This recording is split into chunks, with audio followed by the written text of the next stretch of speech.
Hello बच्चों, कैसे हैं आप लोग। आई होप आप लोग बहुत अच्छे होंगे। इससे पहले हम जो है 2 वीडियो बनाए थे, एक सेक्स के ऊपर बनाए थे, एक सील के ऊपर बनाए थे।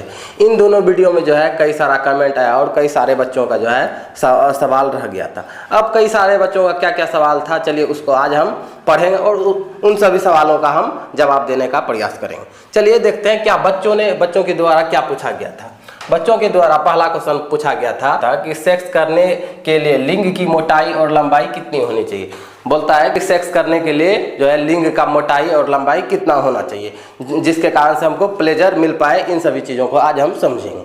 देखिए, सेक्स करने के लिए लिंग का लंबाई क्या होना चाहिए। सेक्स करने का लिंग का लंबाई देखिए 5.5 इंच होना चाहिए। 5.5 इंच से लेके 6.3 इंच तक होनी चाहिए। सेक्स करने के लिए लिंग का क्या ये लंबाई लेंथ होता है। और मोटाई का यदि हम बात करें तो 3.5 से लेके 4.6 इंच तक जो है इसका मोटाई, ये जो है इसका आप मोटाई देख सकते हैं, इतना मोटाई होना चाहिए। और लेंथ की बात करें, लंबाई का बात करें तो इसका कितना 5.5 से लेके 6.3 तक का जो है इसका लंबाई होना चाहिए, जिसके कारण से हमको जो है सेक्स करने में जो सुविधा हो या हमको प्लेजर मिल पाए।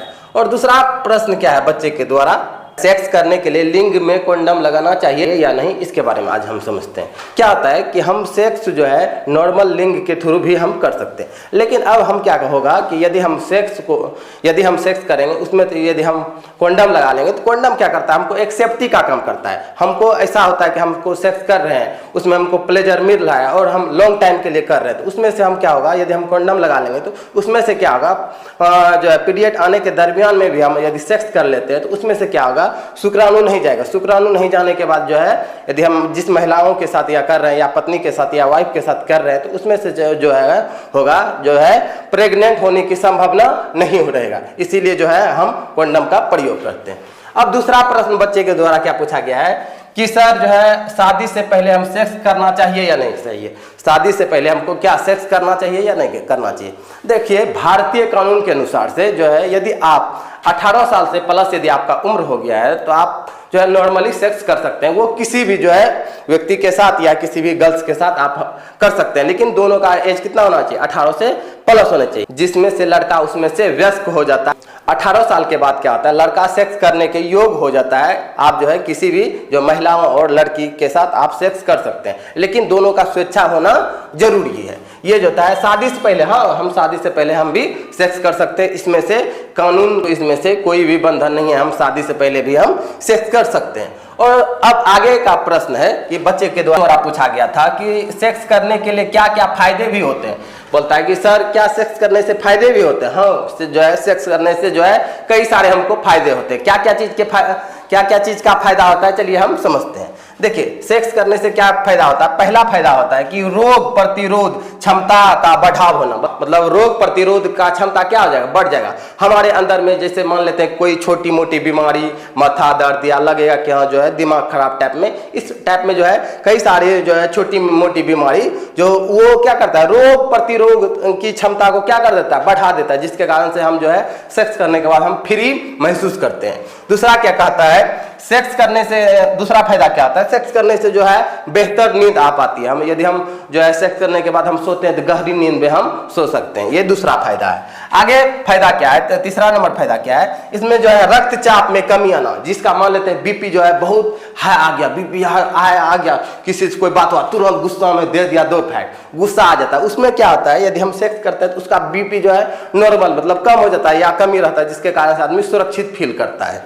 ये जो है तीसरा फायदा हो गया। आगे क्या फायदा बोलता है, चौथा नंबर फायदा है सेक्स करने से जो है राहत मिलता है। सेक्स करने से अब क्या होता है, प्लेजर, हमको खुशी मिलता है और राहत। अब क्या होगा, हम सेक्स करने के बाद हम निश्चिंत होकर सो सकते हैं या निश्चिंत होकर कोई भी चीज में हम ज्यादा फोकस लगा सकते हैं या कोई भी ध्यान हम किसी भी काम में ज्यादातर लगा सकते हैं।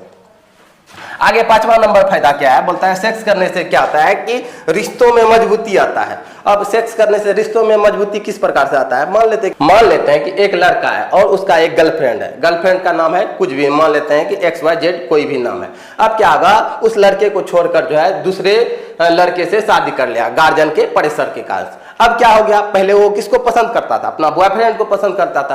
अब क्या हो गया, दूसरे जगह शादी कर लिया। अब दूसरे जगह शादी करने के बाद क्या हो गया, उसके अंदर में अब क्या हो गया, सेक्सुअल अटैचमेंट हो गया अब पति के साथ। अब ज्यादा सेक्सुअल अटैचमेंट होने के बाद क्या होने लगता, अब रिश्ते में मजबूती आने लगता। पहला वाला जो बॉयफ्रेंड था अब उसका याद क्या हो गया, खत्म हो गया। क्यों खत्म हो गया, क्योंकि सेक्सुअल रिलेशनशिप बन गया। अब इसमें क्या होता है, रिश्ते में मजबूती। अब जो भी मान लेते कोई भी लड़का उसका बॉयफ्रेंड था, अब उसका याद क्या हो गया, खत्म, पूरे खत्म हो जाता है। क्योंकि अब सेक्सुअल रिलेशन बनाने के बाद उसका रिश्ता क्या हो जाता है, मजबूत। जिसको पसंद भी नहीं करता था अब क्या होने लगा, जो है सेक्स करने के बाद जो है उसका रिश्ते में क्या आ गया, मजबूती आ गया।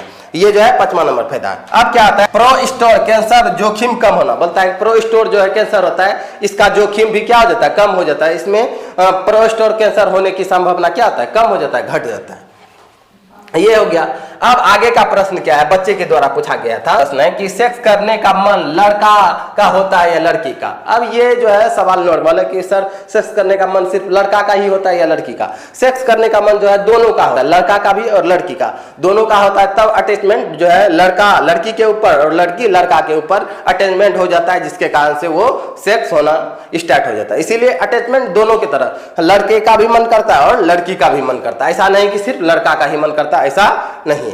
आगे का प्रश्न है कि सेक्स करने के समय लड़कियां आह आह का आवाज क्यों करती है। बोलता है सेक्स करने के दरमियान जो है लड़की आह आह का आवाज क्यों करती है। अब क्या होता है कि यदि हम सेक्स कर रहे हैं तो उसमें से क्या होता है कि लड़की को तो थोड़ा सा वो आह आह का आवाज करता है, जिसके कारण उसको प्लेजर, खुशी मिलता है। खुशी मिलने के कारण से भी जो है वो आवाज करती है। ऐसा नहीं है कि जो है लड़की सेक्स भी करवा रही है और आवाज भी नहीं होता है। ये डिपेंड करता है लड़की के ऊपर, वो कर भी सकती है और नहीं भी कर सकती। ये ज्यादा मजा आने के कारण से ये आवाज निकलता है। आई होप कि इस वीडियो के माध्यम से आपका जितना भी कॉन्सेप्ट होगा वो क्लियर हो गया हो। यदि आपको भी किसी तरह का प्रश्न यदि पूछना हो तो आप हमें कमेंट बॉक्स में जो है किसी भी सवाल का जवाब पूछ सकते हैं, उसके ऊपर में से एक वीडियो बना देंगे। जय हिंद, जय भारत।